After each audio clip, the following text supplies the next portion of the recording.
Hello मित्रांनो, कसे आहात? छान आहात ना?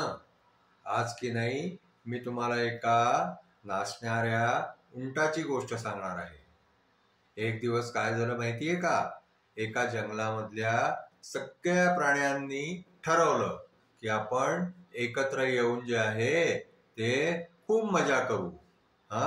ज्याला जी कला येत असेल ती कला त्यांनी सगळ्यांसमोर दाखवायची.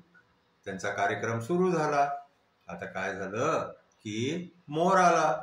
मोर खूप छान आपला पिसारा फैलवून जे आहे ते नाचला.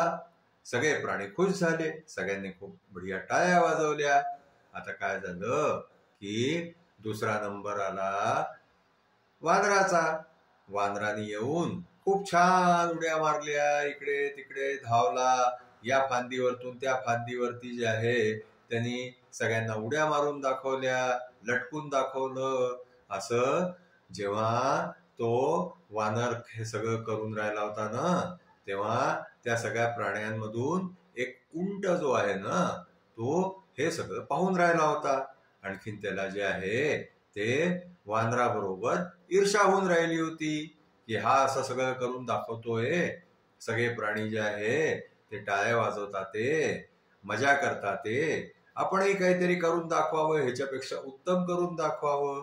म्हणजे सगळ्या प्राण्यांना हे आपला डान्स आवडला की मग ते सुद्धा खूप सारे टाळ्या वाजवतील, आणखीन आपल्या बरोबर नाचतील. आता तो उंट जो आहे ना, तो खूप वाकडा तिकडा जे आहे ते डान्स करायला लागला. आणखीन सगळ्यांना आकर्षित करायचा प्रयत्न करायला लागला. पण काय झालं माहितीये का? त्या सगळ्या प्राण्यांना जे आहे ना, ते उंटाचं वेडं वाकडं नाचणं जे आहे ते मुळीच आवडलं नाही. आणखीन त्यांनी त्या उंटाला जे आहे ना, सगळ्यांनी मिळून खूप चोपून काढलं, खूप मारलं त्याला. आणखीन त्याला त्या जंगलातून तिथं जे आहे ते हाकलून दिलं. आता काय झालं, उंटाला हे कळून आलं की आपण वानराशी ईर्ष्या केल्यामुळे जे आहे ते आपल्या बरोबर हे झालं. म्हणून आपण कधी कोणाशी ईर्ष्या करू नाही.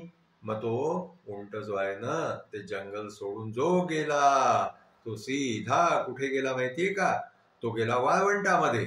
आणि त्यांनी नेहमीसाठी हे ठरवलं की आता आपण जे आहे ते वाळवंटामध्येच राहू, इथलच्या प्राण्यांच्या मध्ये राहू. आपण कधीच जंगलामध्ये जाणार नाही. आणखीन त्या जनावरांच्या मध्ये जाऊन जे आहे ते कधीच डान्स करणार नाही. म्हणून त्या दिवशीपासून तो उंट जो आहे ना, तो वाळवंटामध्ये राहायला लागला. त्यांनी जंगलामध्ये जाणं जे आहे ते बंद करून दिलं. आता आपली आजची गोष्ट जी आहे ना, ती इथेच संपली. आता तुम्हाला आमची गोष्ट आवडली असल्यास आमच्या चॅनलला शेअर करा, सबस्क्राईब करा, लाईक करा. Thank you.